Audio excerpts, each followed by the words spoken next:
नमस्कार, मैं हूं आपके साथ स्वर्णिमा। 2022 राष्ट्रपति चुनाव के नतीजे सामने हैं और जैसा कि पहले से ही कयास लगाया जा रहा था, भारतीय जनता पार्टी की ओर से उम्मीदवार द्रौपदी मुर्मू ने कुर्सी अपने नाम कर ली है। इसी के साथ द्रौपदी मुर्मू ने भारत की पहली आदिवासी महिला राष्ट्रपति होने का खिताब अपने नाम कर लिया है। आपको बता दें कि द्रौपदी मुर्मू एक भारतीय राजनेता हैं और भारतीय जनता पार्टी ने उनका नाम राष्ट्रपति चुनाव के लिए बतौर राजग उम्मीदवार प्रस्तावित किया था। ये चुनाव उन्होंने यशवंत सिन्हा के खिलाफ जीता है। आपको बता दें कि मुर्मू पूर्व में ओडिशा सरकार में मंत्री और झारखंड की राज्यपाल भी रह चुकी हैं। ओडिशा के जनजातीय बहुल जिले मयूरभंज के एक छोटे से गांव में एक जनजातीय परिवार में जन्मी द्रौपदी राजनीति में सर्वश्रेष्ठ विधायक का पुरस्कार भी जीत चुकी हैं। द्रौपदी मुर्मू का निजी जीवन संघर्ष और दुखों से भरा रहा, लेकिन सार्वजनिक जीवन में वो अनगिनत ऊंचाइयां छूती रहीं। पति और दो नौजवान पुत्रों को खोने के बावजूद वो समाज सेवा में डटी रहीं। झारखंड की पहली महिला राज्यपाल और किसी भी भारतीय प्रदेश की पहली जनजातीय महिला राज्यपाल बनकर उन्होंने अपना कीर्तिमान स्थापित किया।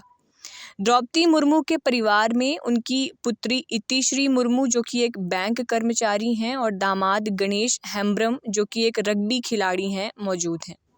इनके राजनीतिक जीवन पर परिचय डालें तो उड़ीसा गवर्नमेंट में राज्य मंत्री स्वतंत्र प्रभार के तौर पर द्रौपदी मुर्मू को साल 2000 से लेकर के साल 2004 तक ट्रांसपोर्ट और वाणिज्य डिपार्टमेंट संभालने का मौका मिला।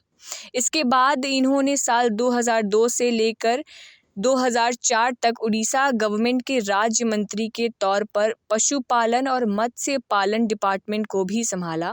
साल 2002 से लेकर साल 2009 तक यह भारतीय जनता पार्टी के अनुसूचित जाति मोर्चा के राष्ट्रीय कार्यकारिणी के मेंबर भी रहीं। इसके साथ ही भारतीय जनता पार्टी के एसटी मोर्चा के प्रदेश अध्यक्ष के पद को इन्होंने साल 2006 से लेकर के साल 2009 तक संभाला। एसटी मोर्चा के साथ ही भारतीय जनता पार्टी की राष्ट्रीय कार्यकारिणी के मेंबर के पद पर यह साल 2013 से लेकर साल 2015 तक रहीं और झारखंड के राज्यपाल के पद को इन्होंने साल 2015 में प्राप्त किया और यह इस पद पर साल 2021 तक विराजमान रहीं। मुर्मू को नीलकंठ पुरस्कार सर्वश्रेष्ठ विधायक के लिए साल 2007 में प्राप्त हुआ था। यह पुरस्कार इन्हें ओडिशा विधान सभा के द्वारा दिया गया था। भारत में जातिवाद बड़ा मुद्दा है। यहाँ आपसे नाम पूछने पर अगर आप अपना सरनेम ना बताएं तो लोग झट से ही आपका पूरा नाम पूछ लेते हैं। ऐसी हालत में एक आदिवासी होना और वो भी एक पितृसत्तात्मक समाज में होकर देश के सबसे बड़े ओहदे पर पहुंचना यकीनन एक असाधारण बात है।